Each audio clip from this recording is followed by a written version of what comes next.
आगरमालवा जिले में भी मूसलाधार बारिश हो रही है, जिसके चलते नदी नाले उफान पर हैं। जिले के कुंडलिया डैम के 11 में से 10 गेट खोल दिए गए हैं। मां बगलामुखी मंदिर जाने वाली पुलिया पर भी पानी आ जाने से मंदिर जाने का रास्ता बंद हो गया।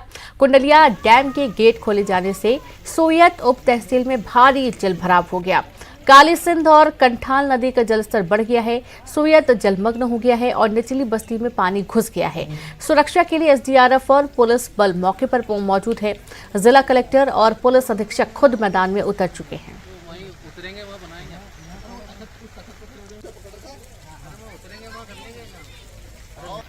जैसा कि राज्य शासन द्वारा पूर्व में चेतावनी दी गई थी कि आगामी दिवस में इस बेल्ट में लगातार पानी गिरता रहेगा, उसके अनुरूप कल ही हमने कुंडालिया डैम का निरीक्षण कर लिया था, जिसमें 3 गेट खुले थे और आज उसमें लगभग 10 गेट खुल गए हैं और भविष्य में पानी सारंगपुर बेल्ट तरफ गिरने से पानी बढ़ने की संभावना है। देखिए, अभी जो मौसम विभाग का जो चेतावनी, उसके आधार पर लगातार 24 घंटे हो चुके हैं और आगामी समय भी बरसात होने की पूरी संभावना है। तो हम लोग यहाँ भ्रमण कर चुके हैं, कलेक्टर साहब हमारे साथ में हैं और हम लोग HFL देख रहे हैं, जो हाई फ्लड लेवल जो है 2019 में जो संभावना बनी है, उस पर हम लोग विचार कर रहे हैं और उसी के आधार पर यहाँ रेस्क्यू करा रहे हैं।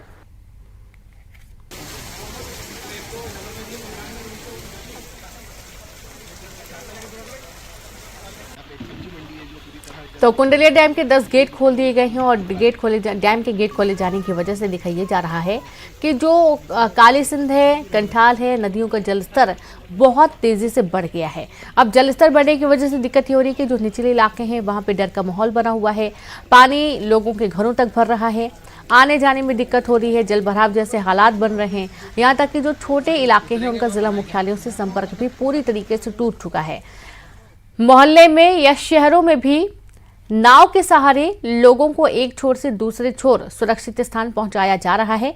एसडीआरएफ की टीम मौके पर है। सोयत पूरा जलमग्न हो चुका है और ये तस्वीरें देखकर आप अंदाजा लगा सकते हैं कि जहां पर दुकानें, रहवासी इलाके, वहां पर यदि इस तरीके से पानी भर जाए, मानो नदी के बीच में घर बना दिया गया हो, तो उसके बाद लोगों की परेशानियां बढ़ना लाजमी है।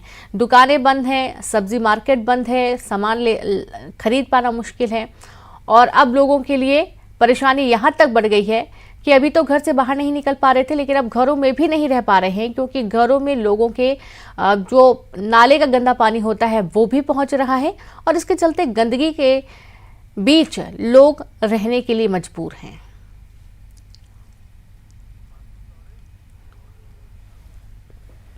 और चलिए सीधे रुक करेंगे संवाददाता भोपाल से वासु चौरे और रंजना लाइव जुड़ गए। तो सबसे पहले तो वासु, आपके पास आते हैं।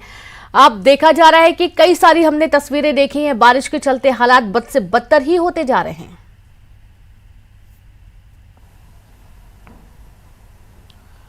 बिल्कुल रीनू, देखिए लगातार जिस तरह से बीते 36 घंटे की अगर बात करें तो भोपाल में बिना रुके बारिश हुई है, जिसके चलते आम जनजीवन है वो पूरी तरह से अस्त व्यस्त हो गया। और ना सिर्फ भोपाल में बल्कि कमोबेश अगर देखा जाए तो पूरे मध्य प्रदेश का यही सूरत हाल है। कल हमने पूरे मध्य प्रदेश से तस्वीरें देखी, चूँकि लगातार बारिश हो रही है तो जो बड़े डैम्स हैं उनके गेट खोले गए। भोपाल के भी लगभग सभी जो बांध हैं उनके गेट खोले गए हैं, जिसके चलते नदी नाले उफान पर हैं। कई नदियाँ अपने खतरे के निशान से ऊपर भी बह रही हैं।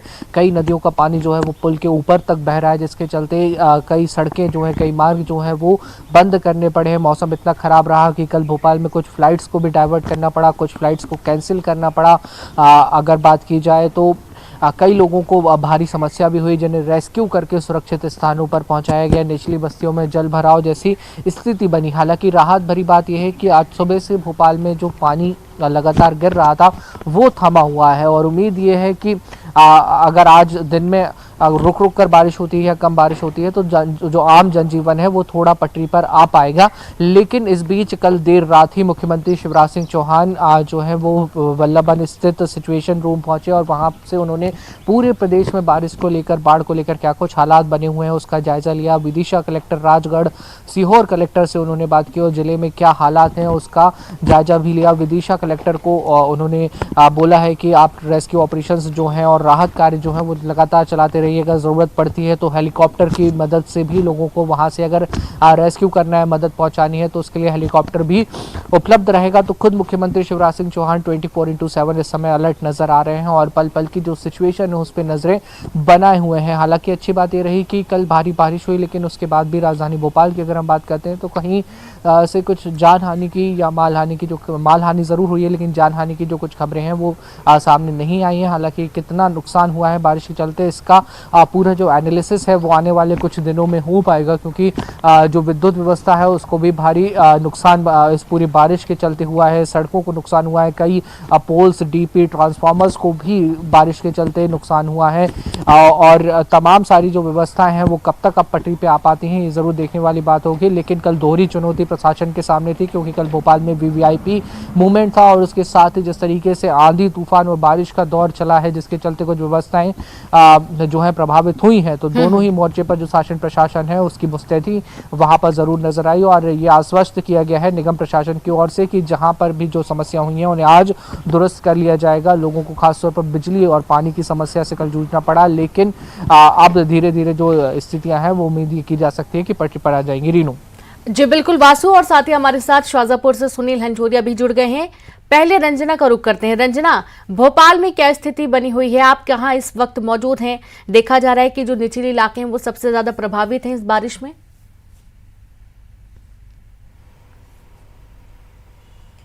जी रेनू, बिल्कुल राजधानी भोपाल में अभी फिलहाल जो बारिश का सिलसिला है वो थमा हुआ है और लगातार जिस तरीके से बारिश हो रही थी बीते 36 घंटों से, उससे लोगों को थोड़ी सी राहत जरूर मिली हुई है। लेकिन मौसम विभाग ने आज भी प्रदेश भर में जो कई जिले हैं जहां पर भारी बारिश को लेकर रेड अलर्ट जारी किया है। ऐसे में अभी फिलहाल भारी बारिश होने के जो आशंका है, जो संभावना है वो अभी भी बनी हुई है और इसी को लेकर लगातार जो मॉनिटरिंग है वो की जा रही है और समीक्षा लगातार मुख्यमंत्री शिवराज सिंह चौहान कर रहे हैं। लेकिन जिस तरीके से बारिश हो रही है रेनू, उसी के चलते बच्चों की सुरक्षा के चलते प्रदेश भर के कई जिले ऐसे हैं जहां पर स्कूलों में छुट्टियां कर दी गई हैं और ये दूसरा दिन है जहां पर लगातार 2 दिनों से बच्चों की सुरक्षा के चलते जो स्कूलों की छुट्टियां हैं वो की गई हैं। लेकिन जहां तक निचली बस्तियों की बात की आपने रेनू, तो निचली बस्तियों में हालात बुरे हैं और पानी जरूर भरा हुआ है, जिसके चलते लोगों को बहुत ज्यादा जो परेशानियां है उसका सामना करना पड़ रहा है।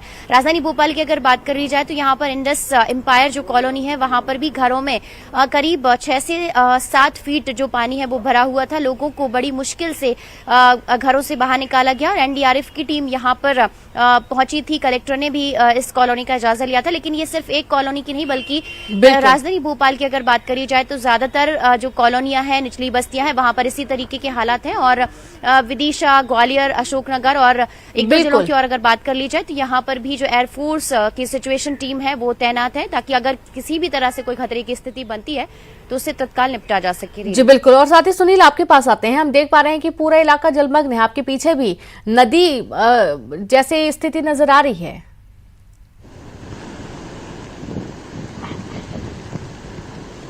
रीनू, देखिए मैं शहर के बीचों बीच स्थित हूँ। चीलन नदी कल से उफान पर है। पिछले 48 घंटे हो गए नॉन स्टॉप बारिश चल रही है। बारिश में जरा भी ब्रेक नहीं हुआ, जिसके कारण ये हालात बन गए हैं। मेरे पीछे आप देखेंगे पूरा रिहायशी इलाका है और सामने आप घर देख सकते हैं। उन तमाम घरों तक पानी पहुंच चुका है, कई दुकानों तक पानी पहुंच चुका है।